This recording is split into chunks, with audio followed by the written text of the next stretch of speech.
আজকে নিয়ে এলাম 6 পকেটের জিন্সটা আমি দেখাচ্ছি। জিন্সটা দেখুন, এটা ফ্রন্টে ডিজাইন হবে, ফুল স্ট্রেচেবল হবে, ফুল স্ট্রেচেবল। সাইডে পকেটটা ঠিক এরকমই থাকছে, সাইডে পকেট এরকম থাকছে। আর এটা হচ্ছে হবে ন্যারো ফিট, এটা ন্যারো ফিট হবে। আর এটা ব্যাক সাইড ডিজাইনটা, এটা back side design. Colour full guarantee, colour থাকছে একদম 100% ফুল গ্যারান্টি। কালার উঠে গেলে রিটার্ন করে নেওয়া হবে।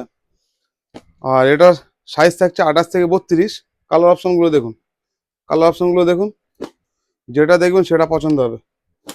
আর এটা অনলাইনেও ডেলিভারি করা হবে। আর এটা দাম থাকছে মাত্র 599 টাকা। আর একটা নর্মাল কোয়ালিটি আমি সেটা দেখাবো। এটা দেখুন, এটাও সাইডে ঠিক এরকম পকেট থাকছে, এটা পায়ে কাটার দেওয়া আছে, এটা পায়ে কাটার, কোমরেও কাটা থাকছে। এটার সাইজ থাকছে 28 থেকে 34। আর এটার দাম থাকছে মাত্র 450 টাকা। আর আমাদের অনলাইন ডেলিভারিও শুরু হয়ে গেছে, আপনারা চাইলেও অনলাইনে অর্ডার করতে পারবেন। তার জন্য যোগাযোগ করতে হবে আমাদের স্ক্রিনে দেওয়া নাম্বারে। আর আমাদের ঠিকানা থাকছে মথুরাপুর খটির বাজার, শপের নাম এস বাজার। আমার চ্যানেলটি ফলো করুন, আমাদের পাশে থাকুন।